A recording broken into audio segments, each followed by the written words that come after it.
You know, a lot of challenges in the beginning is figuring out, we've got this amazingly vast, highly respected, you know, highly followed, very well-read property. How do you bring that to a game and do it justice? There are so many different things within the books that were clearly had to be a certain way.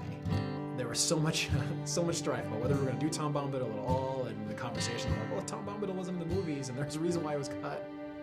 We had a very strong belief on what we thought was going to make this story great. It's such a long road to get to where we are today, and there are so many different things that I can look at now and say, that was definitely the right decision, and Tom Bombadil was definitely the right decision. So at launch, it was, you know, we had 8 regions.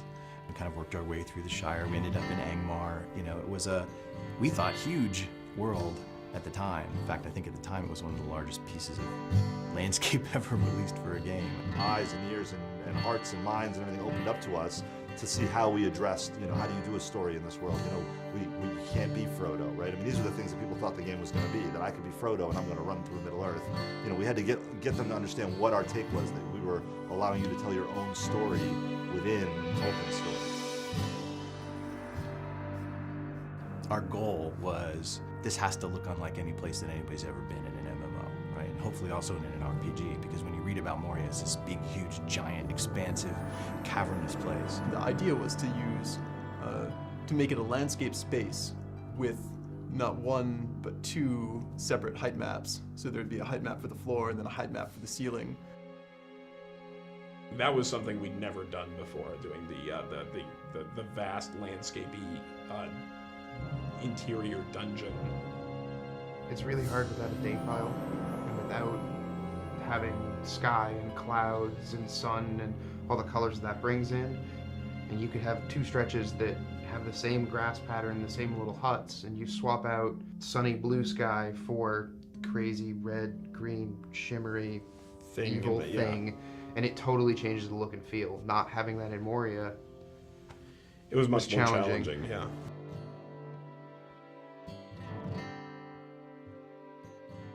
Our primary goal was to, how do we take this amazing game that people love once they get in it, but that there are some basic barriers to entry, like the subscription-only experience, and how do we reinvent what we have so that it retains all of its, you know, grand and glorious nature while addressing an audience that's much bigger.